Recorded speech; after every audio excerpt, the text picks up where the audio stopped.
ಶಿವಮೊಗ್ಗದಲ್ಲೂ ರಾಜ್ಯ ಸರ್ಕಾರದ ವಿರುದ್ಧ ಜಿಲ್ಲಾ ಬಿಜೆಪಿ ಘಟಕ ಪ್ರತಿಭಟನೆ ಮಾಡಿದ್ರು. ಅಹಮದ್ ವೃತ್ತದಿಂದ ಮಹಾವೀರ ವೃತ್ತದವರೆಗೂ ಪ್ರತಿಭಟನೆ ಮಾಡಿ ಆಕ್ರೋಶ ಹೊರಹಾಕಿದ್ರು. ಬಾಲರಾಜ ಅರಸ್ ರಸ್ತೆಯಲ್ಲಿ ಟೈರ್ಗೆ ಬೆಂಕಿ ಹಚ್ಚಿದ ಕಾರ್ಯಕರ್ತರು ಮೀಸಲಾತಿ ನೀಡಿದ್ದು ಸರಿಯಲ್ಲ ಅಂತ ಬೇಸರ ಹೊರಹಾಕಿದ್ರು. ಇನ್ನು ಪ್ರತಿಭಟನೆಯಲ್ಲಿ ಆರಗ ಜ್ಞಾನೇಂದ್ರ, ಶಾಸಕ ಚನ್ನಬಸಪ್ಪ ಸೇರಿದಂತೆ ಹಲವರು ಭಾಗಿಯಾಗಿದ್ರು. ಮುಸ್ಲಿಮರಿಗೆ ಮೀಸಲಾತಿ ವಿರೋಧಿಸಿ ಬಳ್ಳಾರಿಯಲ್ಲಿ ಪ್ರತಿಭಟನೆ ನಡೆಯಿತು. ಜಿಲ್ಲಾ ಬಿಜೆಪಿ ಘಟಕ ರಾಯಲ್ ಸರ್ಕಲ್ನಲ್ಲಿ ಪ್ರೊಟೆಸ್ಟ್ ಮಾಡಿ ಆಕ್ರೋಶ ಹೊರಹಾಕಿದ್ರು. ಸಿದ್ದರಾಮಯ್ಯ ಪ್ರತಿಕೃತಿ ದಹಿಸಿದ್ರು. ಈ ವೇಳೆ ಪೊಲೀಸರು ಹಾಗೂ ಪ್ರತಿಭಟನಾಕಾರರ ನಡುವೆ ಮಾತಿನ ಚಕಮಕಿ ನಡೆಯಿತು. ಮುಸ್ಲಿಮರಿಗೆ ಮೀಸಲಾತಿ ನೀಡುವುದೇ ಸಂವಿಧಾನ ವಿರೋಧ, ಸ್ಪೀಕರ್ 18 ಬಿಜೆಪಿ ಶಾಸಕರ ಅಮಾನತು ಮಾಡಿದ್ದು ಸರಿಯಲ್ಲ, ಸಸ್ಪೆಂಡ್ ಆದೇಶ ವಾಪಸ್ ಪಡೆಯದಿದ್ದರೆ ಉಗ್ರ ಹೋರಾಟ ಮಾಡುವುದಾಗಿ ಎಚ್ಚರಿಕೆ ನೀಡಿದ್ರು.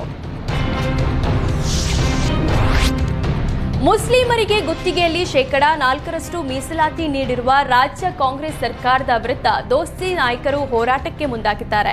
ಆದರೆ ಹೋರಾಟ ವಿಚಾರದಲ್ಲಿ ಬಿಜೆಪಿ ಜೆಡಿಎಸ್ ನಡುವೆ ಗೊಂದಲದ ಮಾತು ಕೇಳಿ ಬಂದಿತ್ತು. ಈ ಬಗ್ಗೆ ಸ್ಪಷ್ಟನೆ ನೀಡಿರುವ ಕೇಂದ್ರ ಸಚಿವ ಕುಮಾರಸ್ವಾಮಿ, ಮೀಸಲಾತಿ ಹೋರಾಟದಲ್ಲಿ ಯಾವುದೇ ಗೊಂದಲ ಇಲ್ಲ, ಕಾಂಗ್ರೆಸ್ ವಿರುದ್ಧ ಹೋರಾಟದಲ್ಲಿ ಯಾವುದೇ ರಾಜಿ ಇಲ್ಲ ಅಂದಿದ್ದಾರೆ. ಎನ್ಡಿಎ ಸಮನ್ವಯ ಸಮಿತಿ ಸಭೆಯಲ್ಲಿ ನಾನು ಪಾಲ್ಗೊಂಡಿದ್ದೆ. ಕಾಂಗ್ರೆಸ್ ನಿರ್ದಿಷ್ಟ ಸಮುದಾಯದ ತುಷ್ಟೀಕರಣ ಮಾಡ್ತಿದೆ, ಮೀಸಲಾತಿಯನ್ನೇ ಓಲೈಕೆ ಅಸ್ತ್ರವನ್ನಾಗಿ ಮಾಡಿಕೊಂಡಿದೆ, ರಾಷ್ಟ್ರದ ಉದ್ದಗಲಕ್ಕೂ ಮೀಸಲು ಅರಾಜಕತೆ ಸೃಷ್ಟಿಸುತ್ತಿದೆ ಅಂತ ಟ್ವಿಟರ್ನಲ್ಲಿ ಕಿಡಿಕಾರಿದ್ದಾರೆ.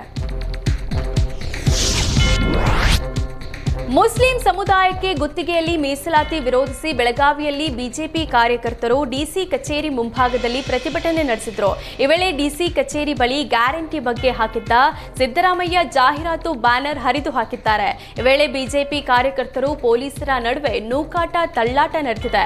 ಗಲಾಟೆ ಜೋರಾಗ್ತಿದ್ದಂತೆ ಪೊಲೀಸರು ಬಿಜೆಪಿ ಕಾರ್ಯಕರ್ತರನ್ನ ಚದುರಿಸಿ ಕೆಲವರನ್ನ ವಶಕ್ಕೆ ಪಡೆದಿದ್ದಾರೆ.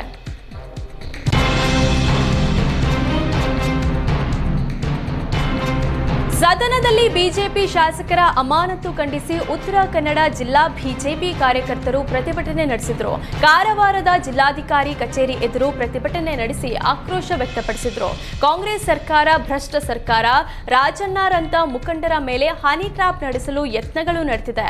ಜನಸಾಮಾನ್ಯರು ಸಹಾಯದ ದೃಷ್ಟಿಯಿಂದ ಬಂದರೂ ಸಂಶಯದಿಂದ ನೋಡಬೇಕಾದ ಪರಿಸ್ಥಿತಿ ಎದುರಾಗಿದೆ. ಈ ಬಗ್ಗೆ ಸ್ಪೀಕರ್ ಜೊತೆ ಬಿಜೆಪಿ ಮುಖಂಡರು ಚರ್ಚೆಗೆ ಮುಂದಾದ್ರೆ ಅವರನ್ನ ಅಮಾನತು ಮಾಡಲಾಗಿದೆ. ದೇಶದಲ್ಲಿ ಸಂವಿಧಾನ ಬಿಟ್ಟು ಪರಿಯತ್ ಕಾನೂನು ನಡೆಸುವ ಸಂಚಿಗೆ ಸಿದ್ದರಾಮಯ್ಯ ಸರ್ಕಾರ ಕೈ ಜೋಡಿಸಿದಂತೆ ಕಾಣ್ತಿದೆ ಅಂತ ಕುಮಟಾ ಶಾಸಕ ದಿನಕರ ಶೆಟ್ಟಿ ಕಿಡಿಕಾರಿದ್ರು.